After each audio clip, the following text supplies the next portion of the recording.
La Sainte Bible. Traduction Louis II 1910. Genèse chapitre 28. Fuite de Jacob en Mésopotamie.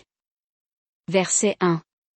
Isaac appela Jacob, le bénit, et lui donna cet ordre, tu ne prendras pas une femme parmi les filles de Canaan. Verset 2. Lève-toi, va à Padan Aram, à la maison de Bethuel, père de ta mère, et prends une femme d'entre les filles de Laban, frère de ta mère.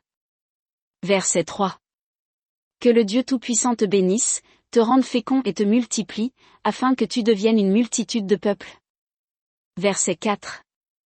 Qu'il te donne la bénédiction d'Abraham, à toi et à ta postérité avec toi, afin que tu possèdes le pays où tu habites comme étranger, et qu'il a donné à Abraham. Verset 5. Et Isaac fit partir Jacob, qui s'en alla à Padan Aram, auprès de Laban, fils de Bethuel, l'Araméen, frère de Rebecca, mère de Jacob et d'Ésaü. Verset 6.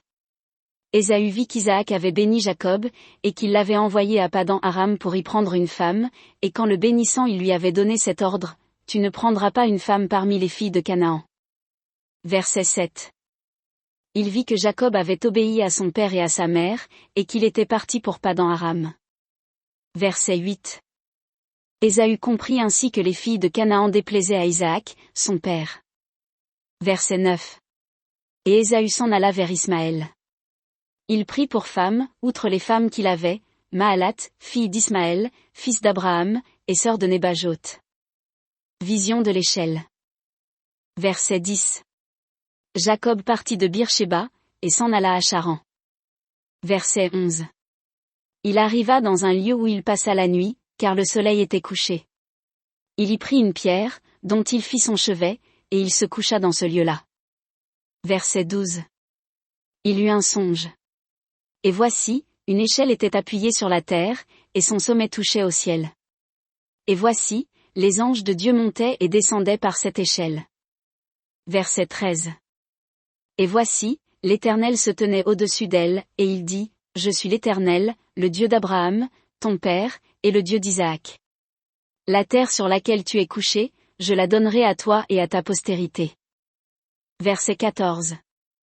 Ta postérité sera comme la poussière de la terre, tu t'étendras à l'Occident et à l'Orient, au Septentrion et au Midi, et toutes les familles de la terre seront bénies en toi et en ta postérité. Verset 15.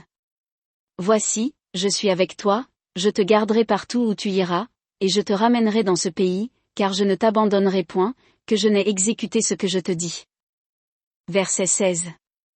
Jacob s'éveilla de son sommeil et il dit, certainement, l'Éternel est en ce lieu, et moi, je ne le savais pas. Verset 17. Il eut peur, et dit, que ce lieu est redoutable. C'est ici la maison de Dieu, c'est ici la porte des cieux. Verset 18. Et Jacob se leva de bon matin, il prit la pierre dont il avait fait son chevet, il la dressa pour monument, et il versa de l'huile sur son sommet. Verset 19. Il donna à ce lieu le nom de Béthel, mais la ville s'appelait auparavant Luz. Verset 20. Jacob fit un vœu, en disant, si Dieu est avec moi et me garde pendant ce voyage que je fais, s'il me donne du pain à manger et des habits pour me vêtir. Verset 21. Et si je retourne en paix à la maison de mon père, alors l'Éternel sera mon Dieu. Verset 22. Cette pierre, que j'ai dressée pour monument, sera la maison de Dieu, et je te donnerai la dîme de tout ce que tu me donneras.